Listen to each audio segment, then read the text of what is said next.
Hello, my name is Anuj, and in this video, I'm gonna talk about values and variables. So, before I tell you what are values and types of values, let me show you where do we see values.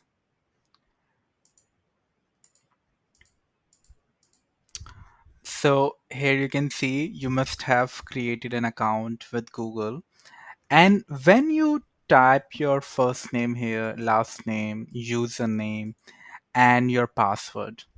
These are values. In the same way, if I come here, as you can see, the bio and the tweets, these are values. And when I come here, this whole paragraph is a value. So, whatever you see on the internet, on your mobile phone, and on your computer, these are values. So let me go back. So how do we type values in Python? So the first value I'm gonna type is a number. So 32. So what do we like what to do next? So first I will run this.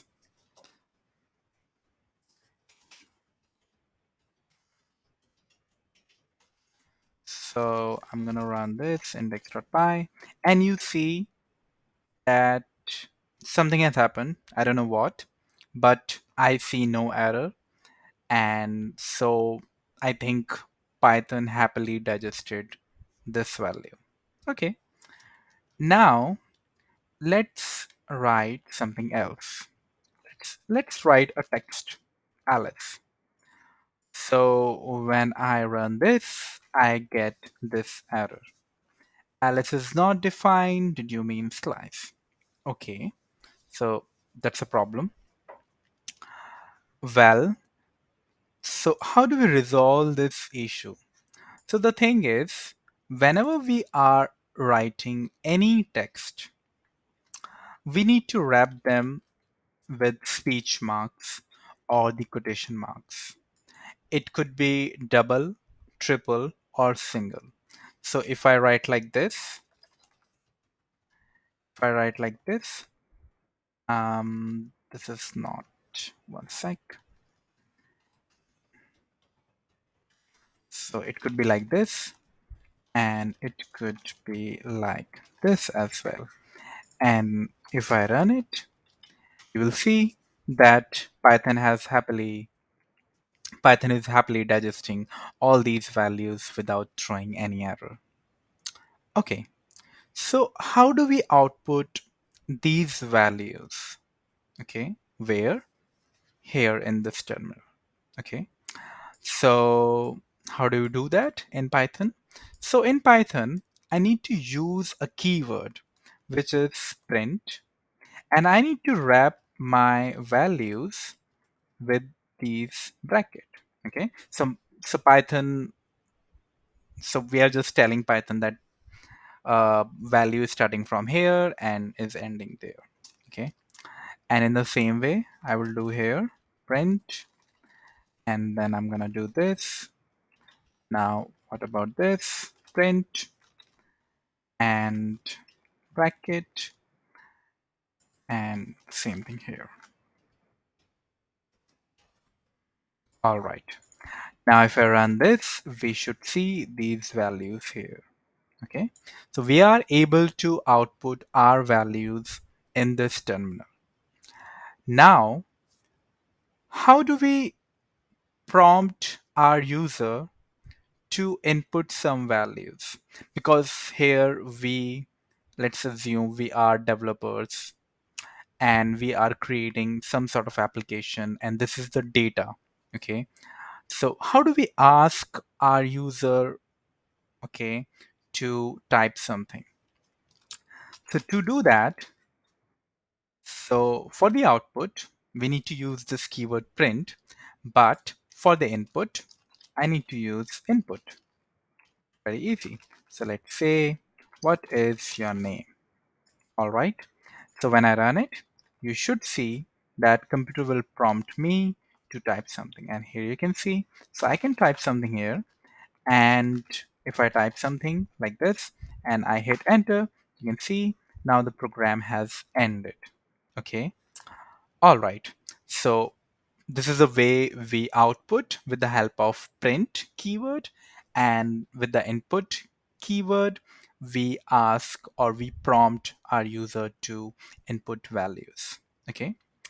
All right. So, okay. So what are values? So it is difficult to define values because it is like if I'm asking you define alphabets A, B, C, D. Okay, there is not much to define. Okay, so here I'm gonna show you types of values. And when I say types of values, um, I mean data types and literals. These are synonyms. And if you're reading the books, or if you read any book, you will see these words. Okay. So the first thing is, um, if I try, so I can say numbers. All right. So when I write 32, so 32 is an integer, fancy way to call this number.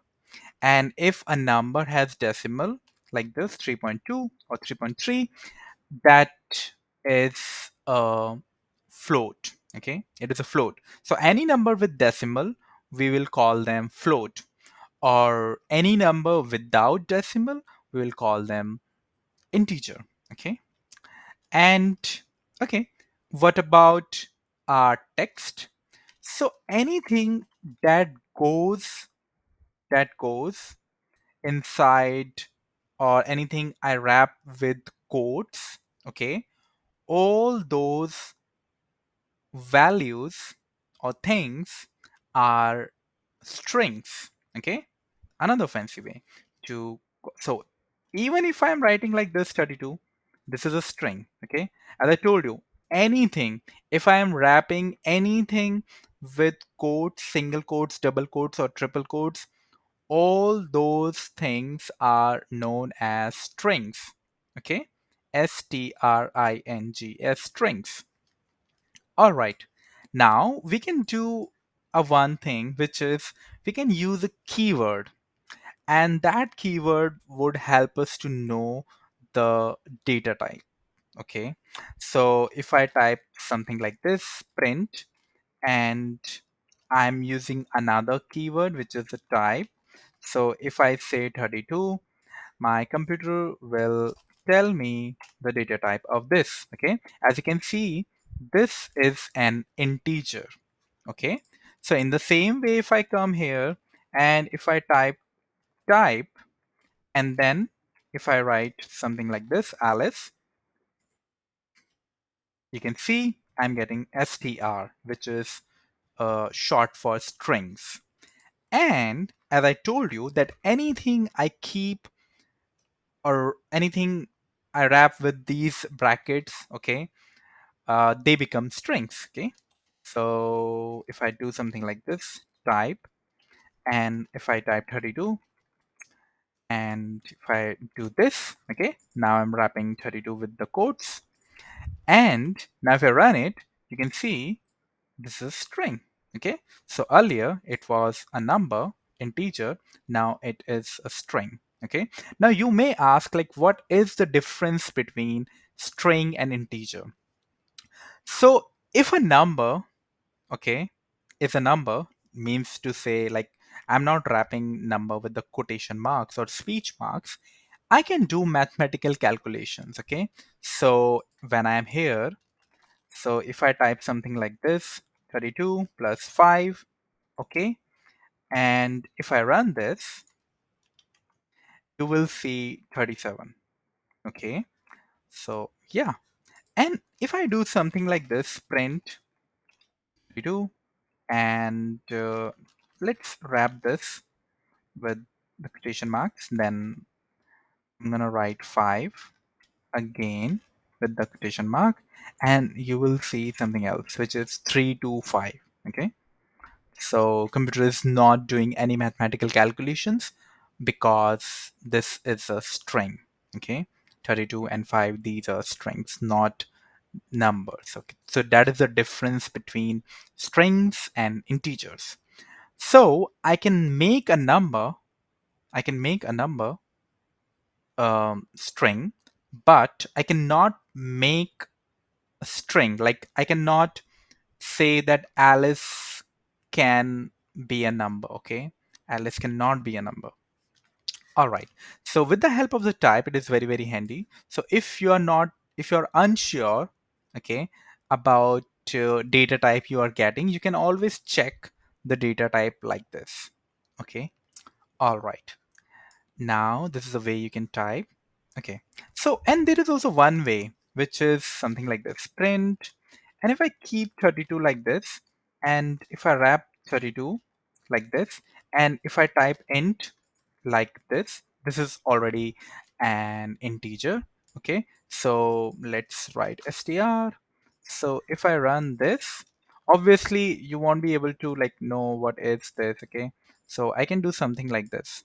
Okay. So okay, let's me go back, and if I wrap this, okay, a sec. So I'm gonna say that okay, this is a string, but I want this string to behave like an integer. I'm gonna do the same thing with the 5, and me do this str, not str, sorry, int. Okay, and when I do this, I should see something else, which is 37. Wow. Earlier I was getting 325. Now this time it is 37. So what is this? So basically I'm telling, okay, this is a string, but cast this string as an integer. Okay. Or you can say convert this string, okay, to an integer. So this is the way you can do. So for string, I need to write str. So if I come here, as you must have seen that this is an integer. So let me copy this here. And if I come here and if I type str, I need to wrap this str, and let me do this. Okay. And if I run this, you will see the first is integer. Okay, as you can see, integer. And the next one is str. There is no quotation mark, but I can convert a given integer, okay, with this str. Okay, so I can cast this integer as a string. Okay, and when I'm checking the data type of this thing, I'm getting string. Okay, so here you can see the difference between these two things, number one and number two. All right, so these are values. Now, the second thing is variables. What are variables? So let me show you first, where do you see variables? So let me go back, or I can, what do we have? One sec. Where is my, okay. I think I don't have that. Okay, I've closed that actually. No worries, I can open it again. So let me do that. So for example, when I do this, google.com, and yeah, so email or phone, this label is a variable. Okay. This first name, the last name, the username, the password, the confirm, all these labels are variables. Okay. So inside these variables, I'm writing my values. Okay. So these are values. These when I write something here, those are values. And first name, last name, these labels are variables. Now, why do we use variables? Okay. So let me show you some examples that will help you to understand variables. Okay. So let me come here. So now I'm gonna write something, okay? So let's say, for example, I write name equals to not this thing. Let's say Alice, okay? And I write Alice again, and I say Alice is a good Alice is a good citizen, okay? And let's write something like this. Alice lives in London. Okay. Okay. So if I run this, okay, I'm getting these sentences. Now Alice says that she wants to change her name. Okay. Now she wants to call herself Alice Finch. Okay. And Alice Finch is a good student, and Alice Finch lives in London. All right. So I have changed her name thrice, once, twice, and thrice. Okay. Now let's see if I keep her name in a variable. Okay. And how do I do that? I do it like this: name equals to name, a variable. Okay. Equals to, I'm assigning to a value, and the value is Alice. Okay. So here, so now I don't need to write Alice Finch here. I just need to write name here. Okay. So print name. So name is not a value. Name is a variable. So I don't need to wrap this with speech marks. Now, okay. Now there is this thing that in this is a good citizen is a variable. No, sorry, is a value. And Alice Finch, I can write something like this. Okay. So when I have like both the things, okay, in my sentence, values and variables, how do I write? I write like this. Then I will write name, and with a comma, I will separate values and variables with a comma like this, and I'm leaving a space so that I can get a space between her name and this thing. Okay. Now I'll do the same thing here. Okay. So I'm gonna take this away from here, space and name and a comma. So name is a variable and lives in is a value. And now let's run it. So you can see I'm getting this. Alex is a good citizen. Alex lives in London. Okay. Although I can see there are like some extra space. So let me do this like this and let's run it again. Okay. Now it looks better. Okay. So now I want to change her name again. Okay. Now I don't need to change her name in all these lines. Okay. Just imagine there are like 100 lines. Okay. I don't need to do that. What I would do, I would just come here and I would change it. Okay. Let's say her name is James. Okay. And I'm going to run it. Here we go. Okay. So when I'm keeping my values in a variable, okay, it is easier for me to reuse them. Okay. I am reusing them, and it is also easier for me to retrieve the data. Okay. Why? Let me show you why. Okay. So just give me a moment. And okay. So as you know that in our computers and in our mobile phones and like all the digital devices, we have storage, okay, hard disk, okay. And you can imagine your hard disks are like this. Okay. There are like small boxes in your hard disk. Okay. And those are like this. Okay. So you can think about it like this. Okay. So one and like this. Okay. So let's see, I'm saving my name. Okay. So I write my name here. Okay. It is somewhere in my memory. Okay. In computer's memory, not mine. And it is somewhere. Okay. But how do I retrieve it? Okay. What do I say? It is just like you kept something in your house. Okay. and you don't know, okay, where it is. So so that's why we keep our things in places, okay. So grocery items goes in the kitchen, and the washroom essentials are in the washroom, and books are like, you keep all your things, okay, in a um, like in specific places, so that you can retrieve those values when you need them, okay.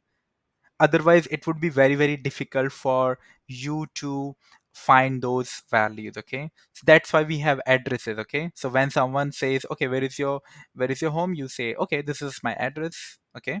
So yeah, so in the same way, uh so if I write name here, okay, so it is like this, okay. When I say name equals to James, I say name points to Anuj, okay. So when I call name, I'm getting this. Okay, so as you can see, when I'm calling print name, I'm getting this thing. Okay, and I can also change this. Okay, let me show you how. So when I am here, and when I'm here, and when I say, let me go up, and I reassign it, names equals to, let's call it John, and if I run it, now John is coming there. Okay, name is equals to James is already there, but when I reassign it, I'm getting this. Okay, so how come? So it is like this. Okay, so when I say name equals to Anuj, okay, and in this case it was James. Okay, so let me write that. So it was James. Okay, now on second line I say, okay, let's write here. Okay, so John. So now name points to this value or this box. Okay, so a single variable cannot point to two values. Okay, it is not possible. Okay, so that's why when I say this, okay, so computer reads this, okay, name is equals to James. Oh, all right, and in the second line I say this, that name is equals to John. Now the computer will remember this thing, okay, not this one. Okay, so yeah, so I can retrieve and I can reuse values if I keep my values in a variable. Okay, so yeah, all right.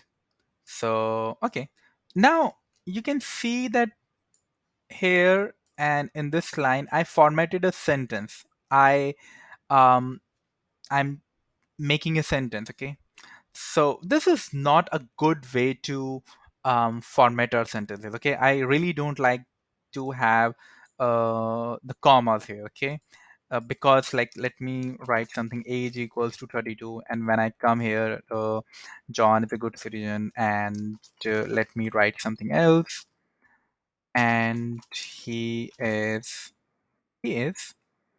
then I need to have another comma, age, then another, years old, like this. Okay, so when I run this, you will see that I'm getting this, John is a good citizen and he is 32 years old. Okay, that's great. But this is not the best way. Okay, so let me show you another way to write this. Okay, so this is called format strings. Okay, and I like to remember this thing as format functions. Okay, so when I say function, okay, print is a function, means it has a specific functionality. Input is a function, it has a specific functionality. In the same way, this format function. So how do I write print brackets, and inside the bracket I will have this F, means format, and now I will have these quotation marks, and I'll keep my variables in curly braces. Okay, so it would be easier for my computer to know which is a variable and which is a value. Okay, so he is, and I'm gonna write like this, age, and then years old. Okay, so it looks like neat to me, because like I'm keeping my variables in these curly braces. Okay, and like this there is no comma. Okay, there is no comma, and I also don't need to like have um these speech marks, okay, again and again. So yeah, we can write like something like this. There is another way, although this is my favorite way, okay, but I'm gonna teach you that one too. So how do I write? So I'm gonna have these curly braces. I'm just telling my computer that here variable will come, okay, but how? So I'm gonna write like this is a good situation. Here I did a spelling mistake. I'm gonna do this a lot. So he is years old, and then I'm gonna write format t, and in this I'm gonna have name and age. Okay. So yeah, so you can see sort of like we are using same concept, okay. In this is sort of like whenever you see this dot, okay, I'll explain. This is a method, okay. So I'm gonna explain what is a method, okay. So whenever you see this dot notation and after this you see something and then you see these brackets, okay, you can bet that is a method, okay, you can bet. And okay, so when I say format name and age, means name will come here and age will come here. And if I change it, then age will come here and name will come here. That would be funny, okay? So yeah, let me run it, okay? So you can see John is a good citizen and he is 32 years old. Great. So yeah, so this is my like my favorite way, okay? If you like this, you can use this, and if you like this, you can, okay? Because there is no performance issue, means to say like when it is running, when it is being executed by my computer, there that won't be a like issue for my computer, okay. All right, so okay, I said that dot format is a method, okay. So what is this, okay? So computer like in computer science and in computer science and software world, we we only care about data, the values, literals, okay. So and we like we take data from point A to point B, okay, and uh, we also do data manipulation, okay. That is all we do in computer science and software world, okay, to be honest, okay. When I say you are taking data from point A to point B, like when you are playing YouTube video, it is the same thing, like data is coming from point A to point B, okay, and maybe we are doing some sort of data manipulation. um okay, so what is data manipulation? So let me give you a simple example, okay. So okay, let's say James wrote his name like this, okay. Now, because like let's just assume that I created a website or an application and I'm asking my user to type their name, okay, and I should not, okay, expect that user type their name in a same manner, okay. So when James is filling his name in my application, so I should not and I cannot expect that he writes his name like with capital J and James, okay, with the same format. But I want to save these names in a um in in a certain manner, okay. So how do I do that? So I'll come here and let's say John is also writing his name like this. So what I would do, dot, and then I will say capitalize with the brackets, okay. So I told you, whenever you see this dot notation and then you see something here and then you see a bracket, you can bet that is a method. And method does something, okay. Method adds power, or we can say sort of an extension, okay. So name dot capitalize like this, okay. So yeah, let's run it, okay. CLS, and when I run it, you can see James is coming like this with a capital J and John is coming like this with a capital J, okay. And as you can see here, the J is